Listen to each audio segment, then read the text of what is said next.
Jakarta itu nggak mau merubah cara pandangnya ya, bahwa kalau ada orang Papua yang bersatu, orang Papua yang solid, itu malah Jakarta itu insecure gitu.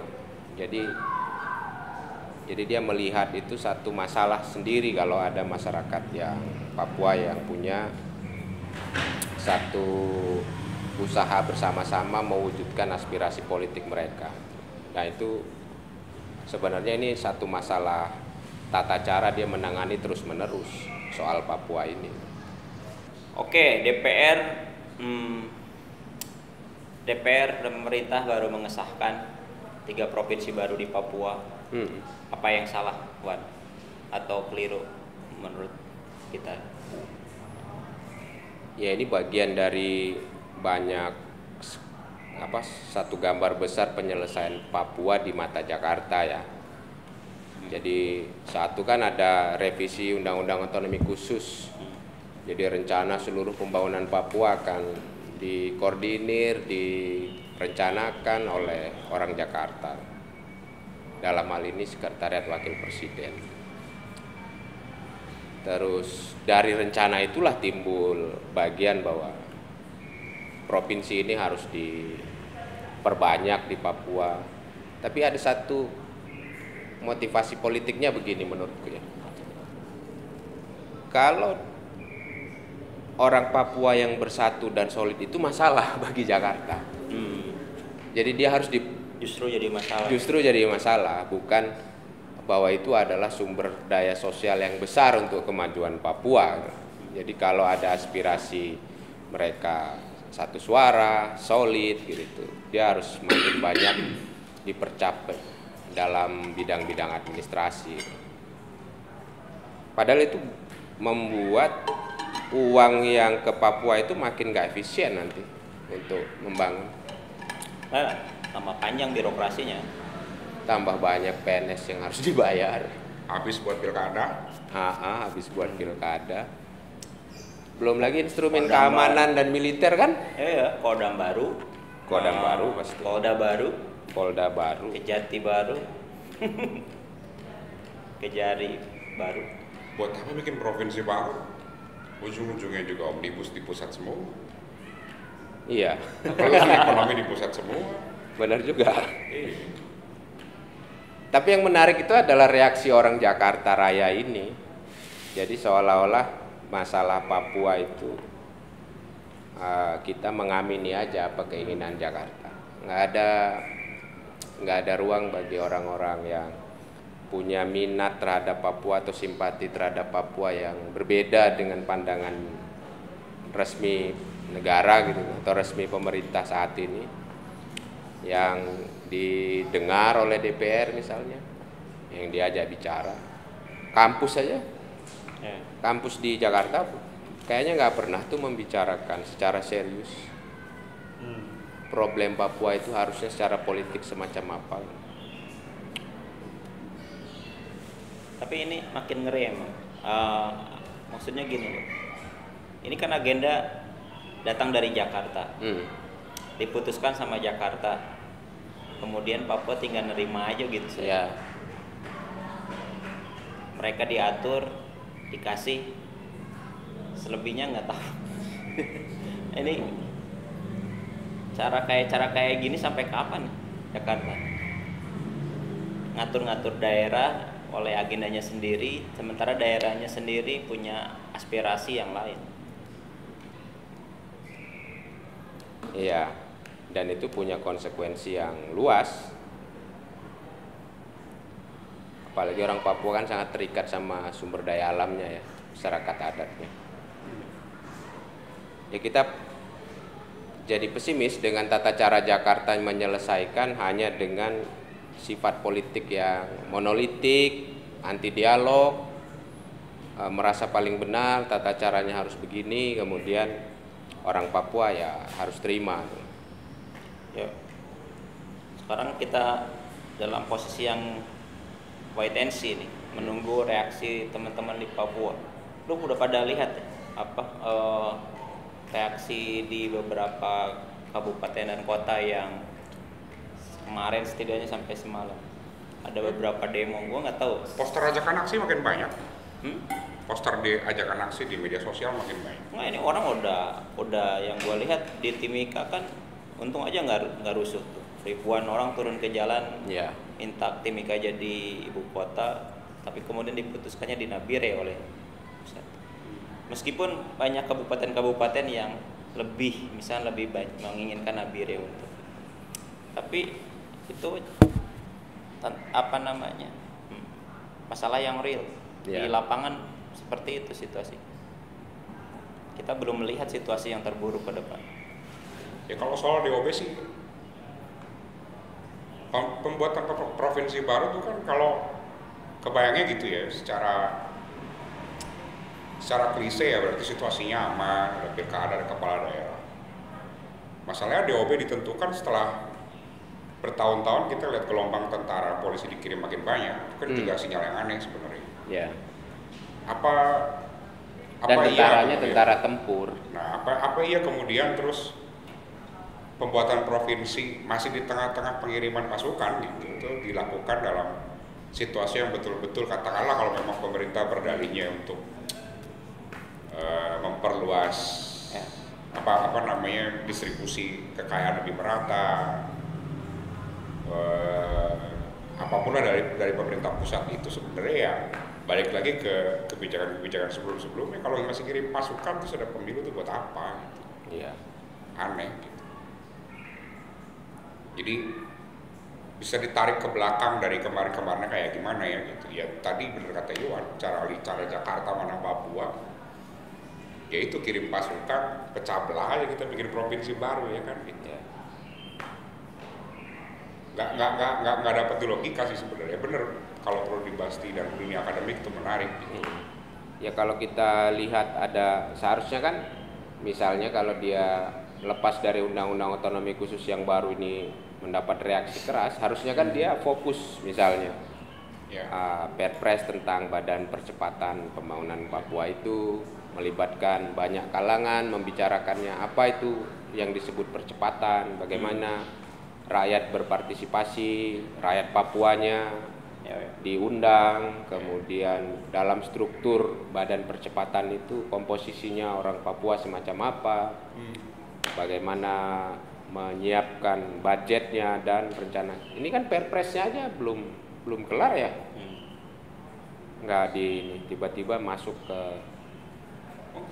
hasil audit BPK bilang buruknya penyerapan anggaran karena kualitas birokrasi.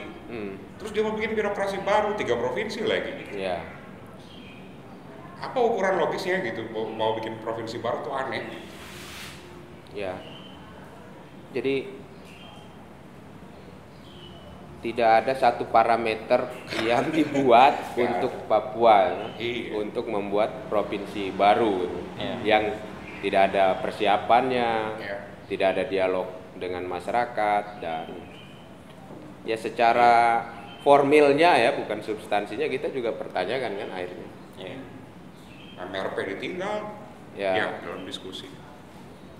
Ya kita ngobrolin masalah Papua, nggak ada orang Papua di sini. Iya. Orang Jakarta yang lain lah mikirnya kali ya gitu. Iya, ini kayak orang Jakarta di sini yang seharusnya juga didengar untuk ngomongin ya Papua ada perspektif lain loh gitu, dari orang di sini.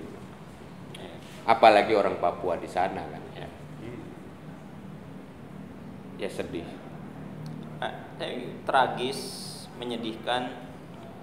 Kayak lu misalkan diri lu, kemudian gua ngatur lu seenaknya dan lu asal tinggal ikut apa yang gua suka, gua suruh, gua arahin.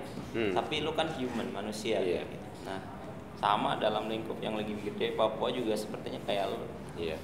Nah, model kebijakan kayak gini kan mau dari aspek pembentukan perundang-undangan, pembuatan kebijakan ataupun yang lain kayak gitu gak bisa diterima sebagai sebuah hal yang normal, yang wajar. Benar-benar sebuah pemaksaan secara politik kayak gitu. Nah, ya kita harus ngelihat memang kemudian nanti impactnya ke depan, reaksi dari warga Papua terkait dengan hal ini. dulu ketika Papua dipecah dua juga jadi Papua Barat dan Papua gitu, Papua dan Papua Barat kan juga ada beberapa riak-riaknya. Nah tapi sepertinya ini akan memperkuat grievance atau motivasi yang dalam mengenai keinginan untuk melepaskan diri, menentukan nasib sendiri, itu semakin kuat kayaknya. Padahal tadi obatnya katanya dengan dibuat provinsi baru menurut Jakarta. Maksudnya nganalisisnya itu aneh loh. Taruhlah ada masalah politik bahwa Papua punya motivasi begitu, tetapi cara menyelesaikannya kayak malah menyiram bensin di api. Persis. Saya kira juga motivasi dari Papua udah melewatin misalnya kayak yang sifatnya kekuasaan ataupun uang kayak gitu, tapi lebih kepada otonomi sepenuhnya, pengelolaan kayak gitu yang setara dan adil kayak gitu, yang itu hilang selama ini atau nggak ada kayak gitu. Jadi kalau sekarang dibagi 5 provinsi, ada 5 gubernur di sana, kuenya jadi 5. Rakyat Papua kayaknya udah nggak butuh kue itu, kayak gitu. Dia nggak butuh kekuasaan itu, ataupun kalaupun di drop lagi nanti ada uang otsus dibagi-bagi yang kayak gitu, dia sudah nggak ngelihat lagi nominal dari uang-uang itu, karena pada dasarnya yang diinginkan adalah lebih self governing, yang lebih equal, yang lebih adil bagi mereka. Buat apa dapat kayak dana bagi hasil besar ataupun kekuasaan, tapi praktek dalam menjalankan kekuasaannya semu. Nah itu yang sebenarnya kayaknya akan terus menjadi duri dalam daging, bahwa agenda Jakarta tidak akan pernah bisa lancar karena itu tidak menjadi milik dari masyarakat, agenda masyarakat Papua. Jadi sangat politik, betul-betul pemaksaan. Ya, problem Jakarta lah. IKN, KEK, semua juga tidak ada yang pernah merasa betul-betul sukarela tuh. Ada. Ya, kalau saya khawatirnya itu soal bagaimana generasi mendatang itu dan generasi saat ini ya menerima sebuah problem politik Papua itu jauh lebih ruwet akibat warisan kesalahan-kesalahan politik hari ini. Persis. Dan itu kan mempersulit ya upaya-upaya yang bermartabat untuk menyelesaikan. Kalau upaya nggak bermartabat nggak usah belajar kan. Nggak usah belajar itu. Nggak usah belajar, kerja. Iya. Jadi susah. Jadi sebenarnya mungkin harus diperbanyak gitu. Orang di Pulau Jawa, Sumatera itu membicarakan soal Papua itu sebagai masalah, bukan masalah si Papua saja, tetapi masalah kita. Dan tata cara menyelesaikannya itu ya dipilih dalam satu jalur yang bermartabat, nggak ada kekerasan, kemudian ya harus keluarlah dari belenggu bahwa kalau orang bisa mengatur dirinya sendiri, mensejahterakan secara kekuatan dia dengan visi dia sendiri, itu bukan sebuah hal yang nggak mau diatur. Nggak mau diatur atau apa. Itu berarti mengurangi beban negara, seharusnya dipandangnya begitu. Iya. Ya mungkin harus ada cara lah supaya kita memperbanyak sahabat Papua.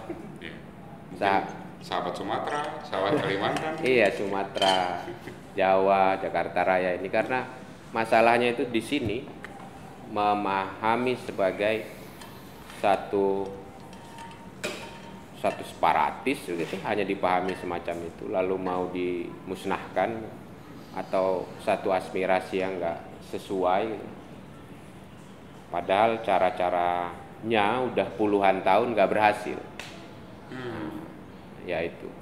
Nah kalau cara yang sudah puluhan tahun nggak berhasil kan Berarti generasi politik hari ini menyerahkan satu masalah yang tambah ruwet untuk generasi muda hari ini. Dan itu yang yang nasib toh. Kenapa kita bicara hari ini? Oke, untuk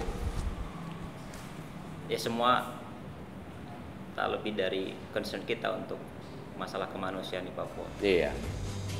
Ya.